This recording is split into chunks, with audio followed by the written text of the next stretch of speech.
Hi hello friends, welcome back to my channel. ಎಲ್ಲರೂ ಹೇಗಿದ್ದೀರಾ? I hope ಎಲ್ಲರೂ ಚೆನ್ನಾಗಿದ್ದೀರಾ ಅನ್ಕೋತೀನಿ.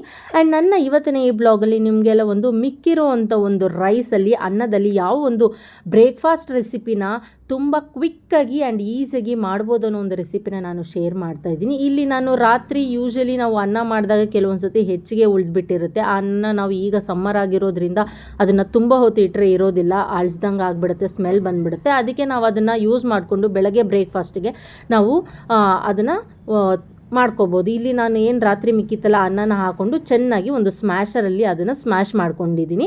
ಇದು ನುಣ್ಣಗೆ ಹಾಕಬೇಕು ರೈಸು. ಅದು ನುಣ್ಣಗೆ ಆದಮೇಲೆ ನಾವೇನಿಲ್ಲಿ ತರಕಾರಿ ಕಟ್ ಮಾಡಿ ಇಟ್ಕೊಂಡಿದ್ದೀನಿ. ಈರುಳ್ಳಿ ಒಂದು 2 ಮೀಡಿಯಮ್ ಸೈಜ್ ಗಾತ್ರದ್ದು ಕಟ್ ಮಾಡಿ ಇಟ್ಕೊಂಡಿದ್ದೀನಿ ಸಣ್ಣದಾಗಿ, ಒಂದು ಕ್ಯಾರೆಟು, ಕೊತ್ತಂಬರಿ ಸೊಪ್ಪು, ಕರಿಬೇವಿನ ಸೊಪ್ಪು, ಹಾಗಿಲ್ಲಿ ನುಗ್ಗೆ ಸೊಪ್ಪನ್ನು ಹಾಕ್ಕೊಂಡಿದ್ದೀನಿ. ಆಮೇಲೆ ಹಸಿಮೆಣಸಿನ್ಕಾಯಿ. ಇಲ್ಲಿ ಬಂದ್ಬಿಟ್ಟು ಈ ರೊಟ್ಟಿ ಏನಂದರೆ ಯೂಶ್ವಲಾಗಿ ಮಕ್ಕಳು ಕೆಲವರು ಒಂದೊಂದು ತರಕಾರಿ ತಿನ್ನೋದಿಲ್ಲ. ಈ ನುಗ್ಗೆ ಸೊಪ್ಪಲ್ಲಿ ತುಂಬಾ ಪ್ರೋಟೀನ್ ಅಂಶ ಇರುತ್ತೆ, ಆದರೆ ಅದನ್ನು ಮಕ್ಕಳು ತಿನ್ನೋದಿಲ್ಲ, ಕಸರೆ ಇರುತ್ತೆ, ಬೇರೆ ಯಾವುದೇ ಥರ ಮಾಡಿಕೊಟ್ರು ಪಲ್ಯ ಏನಾದರೂ. ಸೊ ಈಗ ರೊಟ್ಟಿ ಅನ್ನೋದ್ರಲ್ಲಿ ಹಾಕ್ಕೊಟ್ರೆ ಅವ್ರಿಗೆ ಗೊತ್ತಾಗೋದಿಲ್ಲ. ಎಲ್ಲ ಥರ ತರಕಾರಿನೂ ಕೂಡ ನಾವು ಸೇರಿಸಿ ಕೊಟ್ಟರೆ ಅವ್ರಿಗೆ ಹೆಲ್ದಿಯಾಗೂ ಇರುತ್ತೆ, ಟೇಸ್ಟಿಯಾಗೂ ಇರುತ್ತೆ. ಸೊ ಅದನ್ನು ಎಲ್ಲ ಹಾಕ್ಕೊಂಡು ಇಲ್ಲಿ ನಾನು ರುಚಿಗೆ ತಕ್ಕಷ್ಟು ಉಪ್ಪನ್ನು ಹಾಕ್ಕೊಂಡು ಅಕ್ಕಿ ಹಿಟ್ಟನ್ನು ನಾನಿಲ್ಲಿ 1 ಬೌಲ್ನಷ್ಟು ಆಗುವಷ್ಟು ಅಕ್ಕಿ ಹಿಟ್ಟನ್ನು ಯೂಸ್ ಮಾಡ್ಕೊಂಡಿದ್ದೀನಿ. ಆ ಅಕ್ಕಿ ಹಿಟ್ಟನ್ನು ಹಾಕ್ಕೊಂಡು ಚೆನ್ನಾಗಿ ಎಲ್ಲನೂ ತರಕಾರಿ, ಅಕ್ಕಿ ಹಿಟ್ಟು, ಉಪ್ಪು ಎಲ್ಲನೂ ಜೊತೆಗೆ ಮಿಕ್ಸ್ ಮಾಡ್ಕೊಬೇಕು. ಎಲ್ಲನೂ ನುಣ್ಣಗೆ ಮಿಕ್ಸ್ ಮಾಡಿಕೊಂಡು ಇದು ಬಂದುಬಿಟ್ಟು ನಾವೇನು ಮಾಮೂಲಿ ಅಕ್ಕಿ ರೊಟ್ಟಿ, ರಾಗಿ ರೊಟ್ಟಿ ಆ ಥರ ಏನು ಮಾಡ್ತೀವಲ್ಲ ಅದೇ ಥರನೇ. ಬಟ್ ಇಲ್ಲೇನಂದರೆ ನಾನು ಅನ್ನ ಯೂಸ್ ಮಾಡಿದ್ದೀನಿ. ನಾವು ಅದಕ್ಕೆಲ್ಲ ಅಕ್ಕಿ ಹಿಟ್ಟು, ರಾಗಿ ಹಿಟ್ಟು ಯೂಸ್ ಮಾಡ್ತೀವಿ. ಇಲ್ಲಿ ನಾನು ಅನ್ನ ಕೂಡ ಯೂಸ್ ಮಾಡ್ಕೊಂಡಿದ್ದೀನಿ.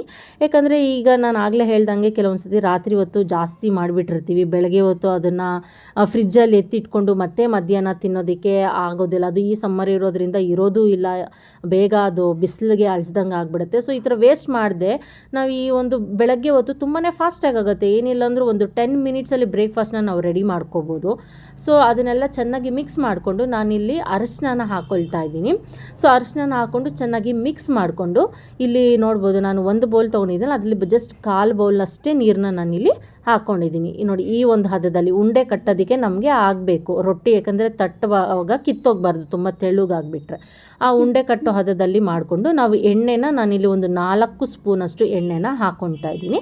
ಸೊ ಎಣ್ಣೆನ ಹಾಕ್ಕೊಂಡು ಚೆನ್ನಾಗಿ ಮಿಕ್ಸ್ ಮಾಡಿಕೊಂಡು ಇದನ್ನು ಒಂದು 5 ನಿಮಿಷಗಳ ಕಾಲ ಎತ್ತಿಟ್ಬಿಡಬೇಕು, ಅದು ಚೆನ್ನಾಗಿ ನಾದ್ಕೊಳೋಕ್ಕೆ.